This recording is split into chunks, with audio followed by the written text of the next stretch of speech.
Plus, the Department of Education released a plan to champion excellence, but how are they going to achieve it? And I'm Joey Lin. So while a committee is being formed to study home rule, it's far from a done deal. Our Sunday Miller explains how this potential new style of government compares to the one we have right now. The Tom Five Leaf trails at Raider Park are continue to grow to help serve students and staff. At the Rapid City School Board meeting this evening, a check for $50,000 was presented to help continue work on the park. Raider Park is a 30-acre wilderness area for biking and running on the campus of Stevens High. The original plan for the park was to hold the state cross-country meet, and while that is still a goal, teachers at Stevens are also using the area to give students hands-on learning. The best classroom we could have. It really is. Our biology class is out there collecting specimens, working with Western Dakota to do a controlled burn to see how the land regenerates itself, and the physics department is out there doing things. And Keene says in addition to finishing the cross-country trails, they hope to add more trees along the way to bring the total of trees to 100. Well, today is sunnier, but right now is a chilly night, it looks like. Yeah, it sure is chilly. So what can we expect for tomorrow? Well, for that, we check in with Chief Meteorologist Mike Modrick. Mike? Still ahead tonight on Black Hills Fox News at 9. For 23 years, an interesting tradition keeps popping up in the area. And the Salvation Army found the gold coin once again left behind by Mystery Santa. We'll tell you where they found it this time after the break.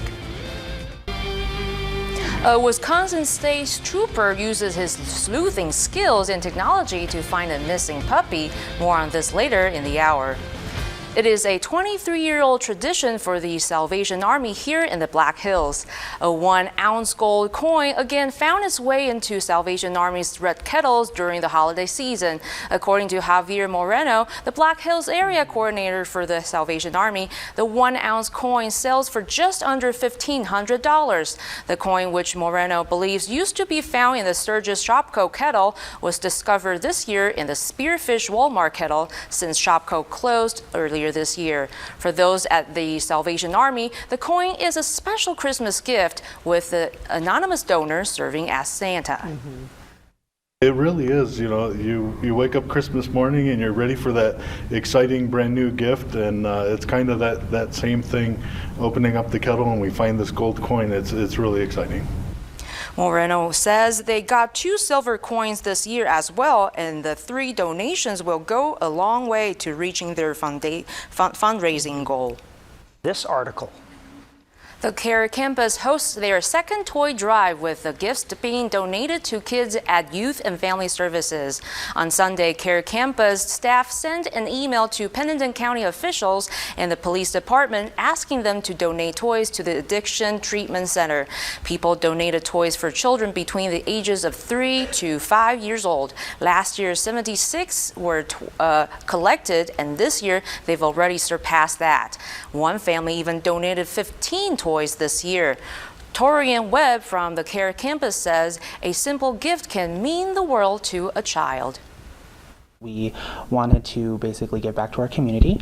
There's a lot of children in our community that don't really get to have a Christmas, and children of that age, you know, it's just opening up a present. That's the most exciting thing that they get to do. So we really wanted to spread that Christmas cheer and give children something to do on Christmas morning and share the love, I guess. The children at YFS will be surprised by the gifts on Christmas Day. We are talking about our Black Hills Fox Pet of the Week, K9. While you may be scrambling to make sure you're getting gifts for all your family and friends, don't forget about the teachers. Christmas Eve Day, and for Christmas Eve Day to Steve. A lot of All right, thank you, Mike. So Friday, Saturday, and Sunday, Joey, we're looking at 50s each one of those days. 53 on Friday, 57 for a high on Saturday, and 58 on Sunday, right before Christmas. I know. Oh, my. Well, good. I like warm weather, so that's good. That is good stuff. Live, you're watching Black Hills Fox News at 9. Many of us have a long list of people we want to give gifts to, but our budgets are tight. Money expert Stacy Johnson has some suggestions for teacher gifts, mostly under $10. Dr. Google is in the house, and users flooded the search engine with their most burning health questions in 2019. In today's Health Minute, Meredith Wood brings you the first half of the 10 most asked questions this year. An improved price for gold is generating new interest in drilling in the Black Hills of South Dakota. At least 5 companies are currently drilling or hope to be searching for gold. After being below $1,400 per ounce for several years, the price for gold has climbed above the level in recent months. F3 Gold of Minneapolis is funding an environmental assessment it hopes to lead to approval of its plan to drill on Black Hills Forest Service land near Silver City. Another factor driving exploration interest in the Black Hills is its well-known history as a gold-producing region. And a local startup is thriving in the winter season and caters to the ski fanatics in the Black Hills. We'll have that in just a few minutes. When we return, we take a look at how the economy is shaping up just in time as you may be breaking out that wallet in our Fox Means Business Report. What can you make after you combine engineering with art and a touch of love for winter sports? I went to talk to a local startup that does just that and designs skis for each individual skier.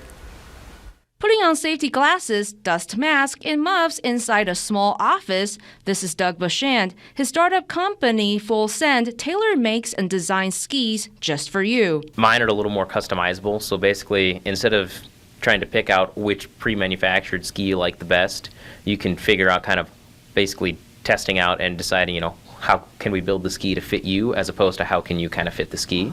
And Doug Bashand knows all the little things that make a difference, such as waist width, turning radius, and tip and tail taper, and just all sorts of. It's a weird mix of both engineering and art, because you got to have the engineering and the science behind it to put it all together and that it'll work, but also kind of you have to have a little bit of a feel for it as well, so it's not just purely numbers.